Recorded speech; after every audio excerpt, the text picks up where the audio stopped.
જય દશામાં માતા। દોસ્તો, આજની કથામાં એક એવો ગરીબ ભક્ત છે જેના ઘરમાં ખાવા માટે એક દાણો પણ બચ્યો ન હતો। ખેતરમાં પાક સુકાઈ ગયો હતો। ઘરમાં મુશ્કેલીઓ હતી, છતાં તેણે માતાનો વિશ્વાસ છોડ્યો નહીં। અને પછી એક રાત્રે દશામાં માતા એના સ્વપ્નમાં આવે છે અને તેને એક એવી વાત કહે છે જે સાંભળીને તમે પણ કહેશો, સાચા ભક્તને માતા ક્યારેય એકલો છોડતી નથી। પણ વાર્તામાં એક એવો માણસ પણ આવે છે જે માતાની ભક્તિ તો કરે છે, પરંતુ ભક્તિ પાછળ તેની નિયત ખરાબ હોય છે। માતાની કૃપા સાચા ભક્ત પર થાય છે કે લોભી માણસ પર? અને ગરીબ ભક્તના જીવનમાં એવો કયો ચમત્કાર થાય છે કે આખું ગામ દશામાં માતાની જય બોલી ઉઠે છે? આ બધું જાણવા માટે કથા અંત સુધી સાંભળજો। અને જો તમારા હૃદયમાં દશામાં માતા માટે શ્રદ્ધા હોય તો કમેન્ટમાં લખજો, જય દશામાં માતા। એક સમયે એક સુંદર એક નાનકડું ગામ હતું। ગામના લોકો મહેનત કરીને પોતાનું જીવન પસાર કરતા હતા। ગામમાં મોટા ભાગના લોકો ખેતી કરતા। એ જ ગામમાં કાનજી નામનો એક ગરીબ ખેડૂત પોતાની પત્ની ગંગા સાથે રહેતો હતો। કાનજી પાસે બહુ મોટું ખેતર નહોતું। માટીની નાની એવી ઝૂંપડી હતી। ઘરમાં થોડા વાસણો હતા, ધન દોલત નહોતી, પરંતુ ઘરના એક ખૂણામાં દશામાં માતાની નાની મૂર્તિ હતી। ગંગા દરરોજ સવારે વહેલા ઉઠતી, આંગણું સાફ કરતી, તુલસી માતાને પાણી ચડાવતી, પછી દશામાં માતાની સામે દીવો પ્રગટાવીને કહેતી, હે માતા, અમારા ઘરમાં ધન ન હોય તો ચાલશે, પરંતુ તમારા નામનો દીવો ક્યારેય ઓલવાય નહીં। કાનજી પણ ખેતરે જતા પહેલાં માતાને નમન કરતો। તે કહેતો, માતા, આજનો દિવસ તમારા ભરોસે। આ રીતે બંને ખૂબ સંતોષથી જીવન જીવતા। પરંતુ એક દિવસ ગામમાં મુશ્કેલી આવી। વરસાદ આવવાનો સમય થઈ ગયો હતો। બધા ખેડૂતો આકાશ તરફ જોઈ રહ્યા હતા, પણ વરસાદ આવ્યો નહીં। એક અઠવાડિયું ગયું, પછી બીજું અઠવાડિયું, પછી આખો મહિનો પસાર થઈ ગયો। ખેતરની માટી ફાટવા લાગી, કૂવામાં પાણી ઓછું થવા લાગ્યું, પશુઓ માટે ચારો મળતો ન હતો। ગામના લોકો ચિંતામાં મુકાઈ ગયા।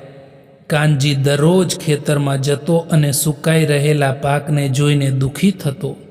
એક દિવસ તે ઘરે આવ્યો। ગંગાએ પૂછ્યું, આજે શું થયું? કાનજી બોલ્યો, પાક લગભગ પૂરો સુકાઈ ગયો છે। ગંગાની આંખોમાં આંસુ આવી ગયા। તેણે ધીમેથી કહ્યું, હવે ઘરમાં પણ માત્ર 2 દિવસનું અનાજ છે। થોડી ક્ષણ બંને શાંત રહ્યા। પછી કાનજીએ દશામાં માતાની મૂર્તિ તરફ જોયું અને બોલ્યો, માતા, હવે બધું તમારા હાથમાં છે। બીજા દિવસે ગામના ઘણા લોકો પોતાનું ઘર છોડીને બીજા ગામ તરફ જવા લાગ્યા। કોઈ પાસે અનાજ નહોતું, કોઈ પાસે પાણી નહોતું, કોઈ પાસે પશુઓ માટે ચારો ન હતો।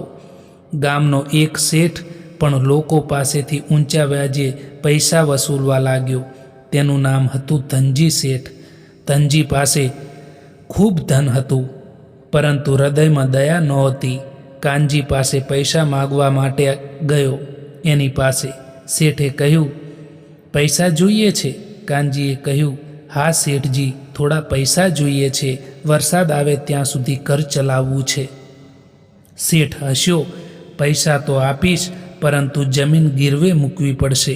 કાનજી દુઃખી થયો, કારણ કે જમીન જ તેના પરિવારની છેલ્લી આશા હતી। તે બોલ્યો, શેઠજી, જમીન લઈ લેશો તો મારા બાળકોનું શું? શેઠે કહ્યું, મને તારી મુશ્કેલીથી શું? કાનજી ખાલી હાથે ઘરે પાછો આવ્યો। ગંગાએ પૂછ્યું, પૈસા મળ્યા? કાનજીએ માથું હલાવ્યું, ના। ગંગાએ કહ્યું, તો હવે? કાનજી દશામાં માતાની સામે બેઠો। તેણે હાથ જોડ્યા અને કહ્યું, માતા, હું તમારી પાસે ધન માગતો નથી, બસ મારા પરિવારની લાજ રાખજો. ગંગાની સાચી ભક્તિ. તે રાત્રે ગંગાએ ઘરમાં રહેલું છેલ્લું થોડું અનાજ કાઢ્યું. તેણે રોટલી બનાવી. 2 રોટલી કાનજીને આપી, 1 પોતે ખાધી અને 1 રોટલી અલગ મૂકી. કાનજીએ પૂછ્યું, આ કોના માટે? ગંગાએ કહ્યું, જો કોઈ ભૂખ્યું આવે તો. કાનજી આશ્ચર્યમાં પડી ગયો. તે બોલ્યો, આપણા ઘરમાં જ ખાવાનું ઓછું છે અને તું રોટલી બીજા માટે રાખે છે. ગંગાએ સ્મિત કરીને કહ્યું, માતા કહે છે કે જે બીજાના દુઃખમાં કામ આવે છે તેના ઘરમાં માતા પોતે રહે છે. એ જ સમયે બહારથી એક વૃદ્ધ સ્ત્રીનો અવાજ આવ્યો, દીકરી, થોડું ખાવાનું મળશે? ગંગા તરત બહાર ગઈ. તેણે એ છેલ્લી રોટલી વૃદ્ધ સ્ત્રીને આપી દીધી. વૃદ્ધ સ્ત્રીએ રોટલી લીધી, કાનજી અને ગંગાને આશીર્વાદ આપ્યા અને કહ્યું, તમારા ઘરમાં ક્યારેય અન્નની કમી નહીં રહે. ગંગાએ જ્યારે ઉપર જોયું ત્યારે વૃદ્ધ સ્ત્રી ત્યાં નહોતી. કાનજી પણ બહાર આવ્યો, પરંતુ આસપાસ કોઈ દેખાતું ન હતું. બંનેના મનમાં એક જ વિચાર આવ્યો, શું આ દશામાં માતા પોતે હતા? એ રાત્રે ગંગાને ઊંઘ ન આવી. મધરાતનો સમય હતો. અચાનક આખું ઘર પ્રકાશથી ભરાઈ ગયું. ગંગાએ આંખ ખોલી. તેની સામે દશામાં માતાનું દિવ્ય સ્વરૂપ હતું. ગંગા તરત માતાના ચરણોમાં પડી ગઈ. માતાએ કહ્યું, દીકરી, ડરતી નહીં. ગંગાએ કહ્યું, માતા, તમે ખરેખર આવ્યા છો? માતાએ પ્રેમથી કહ્યું, જ્યાં સાચી શ્રદ્ધા હોય છે ત્યાં હું હંમેશા રહું છું. ગંગાની આંખોમાં આંસુ આવી ગયા. તેણે કહ્યું, માતા, અમારી મુશ્કેલી ક્યારે દૂર થશે? માતાએ કહ્યું, કાલે સવારમાં તમારા ઘરના આંગણામાં તુલસીના છોડની પાસે જમીન ખોદજો. ગંગાએ પૂછ્યું, ત્યાં શું છે માતા? માતાએ કહ્યું, જે છે તે તમારું જીવન બદલશે, પરંતુ યાદ રાખજો, એનો ઉપયોગ માત્ર પોતાના માટે ના કરશો. આટલું કહી માતા અદૃશ્ય થઈ ગયા. ગંગાની ઊંઘ ખુલી ગઈ. તેના ચહેરા પર આંસુ હતા. તેણે તરત કાનજીને જગાડ્યો. ગંગાએ આખી વાત કાનજીને કહી. કાનજી બોલ્યો, જો આ માતાનો આદેશ છે તો આપણે સવારે જરૂર જઈશું. સવાર પડી. બંને તુલસીના છોડ પાસે ગયા. કાનજીએ જમીન ખોદવાનું શરૂ કર્યું. થોડુંક ખોદ્યું, પછી વધુ ખોદ્યું. અચાનક તેના પાવડાને કોઈ વસ્તુ લાગી. ઠક! કાનજી રોકાઈ ગયો. માટી હટાવી. ત્યાં એક જૂની માટીની હાંડી હતી. ગંગાનું હૃદય જોરથી ધબકવા લાગ્યું. હાંડી બહાર કાઢી, ઢાંકણ ખોલ્યું. અંદર ચાંદીના સિક્કા હતા. બંનેની આંખોમાં આંસુ આવી ગયા. પરંતુ કાનજીએ તરત કહ્યું, આ માતાની કૃપા છે. ગંગાએ કહ્યું, હા, પરંતુ માતાએ કહ્યું હતું કે તેનો ઉપયોગ બીજાના માટે પણ કરવો. બંનેએ નક્કી કર્યું, પહેલાં ગામના ગરીબ લોકોને અનાજ આપશે. કાનજીએ સિક્કાઓ વેચ્યા. ઘર માટે જરૂરી અનાજ લીધું. પશુઓ માટે ચારો લીધો. પરંતુ પોતાના માટે મોટું ઘર બનાવ્યું નહીં. ગામમાં જે લોકો ભૂખ્યા હતા તેમને અનાજ આપ્યું. જેના ઘરમાં પાણી નહોતું ત્યાં પાણી પહોંચાડ્યું. જે વૃદ્ધ પાસે દવા માટે પૈસા નહોતા તેની મદદ કરી. ધીમે ધીમે ગામના લોકો કહેવા લાગ્યા, કાનજીના ઘરમાં દશામાં માતાની કૃપા છે. આ વાત તનજી શેઠ સુધી પહોંચી. શેઠના મનમાં લાલચ જાગી. તે વિચારવા લાગ્યો, કાનજીને ગરીબ હોવા છતાં ધન મળ્યું તો મને કેટલું મળશે? તનજી શેઠે પણ દશામાં માતાની પૂજા શરૂ કરી. પરંતુ તેની ભક્તિમાં પ્રેમ નહોતો. તે દરરોજ કહેતો, માતા, મને 100 ગણું ધન આપજો. તે ક્યારેય ગરીબને અન્ન આપતો નહીં. કોઈ તરસ્યું હોય તો પાણી આપતો નહીં. પરંતુ માતા પાસે મોટી મોટી માગણીઓ કરતો. એક રાત્રે તેને પણ સ્વપ્ન આવ્યું. માતાએ કહ્યું, તારા ઘરના પાછળના ભાગમાં જમીન ખોદ. શેઠ ખૂબ ખુશ થયો. સવારે વહેલો ઉઠ્યો, જમીન ખોદી. થોડી જ વારમાં તેને હાંડી મળી. તે આનંદથી બોલ્યો, હવે હું ગામનો સૌથી મોટો ધનિક બની જઈશ. તેણે હાંડી ખોલી, પરંતુ અંદર સોનું નહોતું. અંદર માત્ર કાળા પથ્થરો હતા. શેઠ ગુસ્સે થઈ ગયો. તે બોલ્યો, માતાએ કાનજીને ધન આપ્યું અને મને પથ્થર? શેઠ ગુસ્સામાં કાનજીના ઘરે ગયો.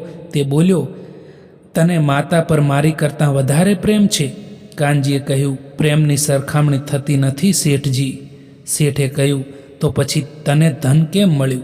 કાનજીએ શાંતિથી જવાબ આપ્યો, મારે માતા પાસે ધન માગ્યું નહોતું, મેં માત્ર માતાની કૃપા માગી હતી. શેઠ ચૂપ થઈ ગયો. કાનજીએ આગળ કહ્યું, માતા પાસે જઈને જો આપણે માત્ર ધન માગીએ તો વેપાર બની જાય. ભક્તિ એ છે કે સુખમાં પણ માતાને યાદ કરીએ અને દુઃખમાં પણ માતા પર વિશ્વાસ રાખીએ.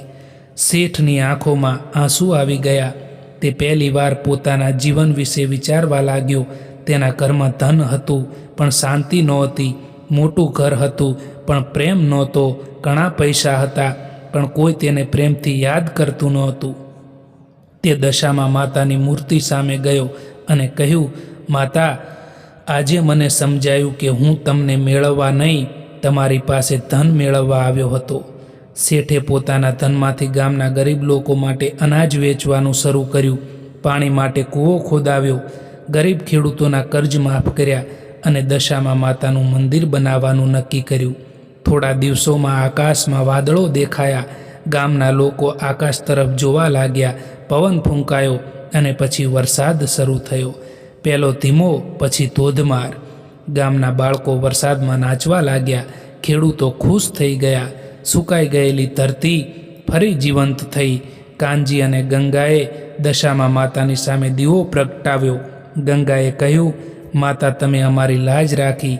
કાનજીએ કહ્યું, માતા, અમને ધન કરતાં તમારી ભક્તિ વધારે પ્રિય છે. આ કથા આપણને એક ખૂબ મોટી વાત શીખવે છે. મુશ્કેલી આવે ત્યારે ભગવાનને છોડવા નહીં, કારણ કે ઘણી વખત આપણે દુઃખમાં પૂછીએ છીએ, મારી સાથે જ આવું કેમ?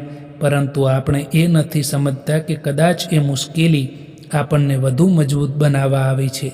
દશામાં માતા પ્રત્યે માત્ર ધન માગવું નહીં, માતા પાસે એવી બુદ્ધિ માગવી કે ધન આવે તો અહંકાર ન આવે, સુખ આવે તો માતાને ભૂલીએ નહીં, દુઃખ આવે તો શ્રદ્ધા તૂટે નહીં, અને જીવનમાં ગમે તેટલી મુશ્કેલીઓ આવે પરંતુ કોઈ ભૂખ્યું હોય તો તેને એક રોટલી આપવાની શક્તિ આપણા હૃદયમાં રહે. કારણ કે સાચી ભક્તિ માત્ર મંદિરમાં દીવો કરવાથી નથી થતી. સાચી ભક્તિ ત્યારે થાય છે જ્યારે આપણા કારણે કોઈના જીવનમાં પણ પ્રકાશ આવે. હે દશામાં માતા, જે ભક્ત આજે આ કથા સાંભળી રહ્યા છે એના ઘરમાં સુખ શાંતિ રાખજો. જેના ઘરમાં કોઈ મુશ્કેલી છે એની મુશ્કેલીને દૂર કરજો અને સૌનું સારું કરજો. તો સૌ એક સાથે બોલો, જય દશામાં.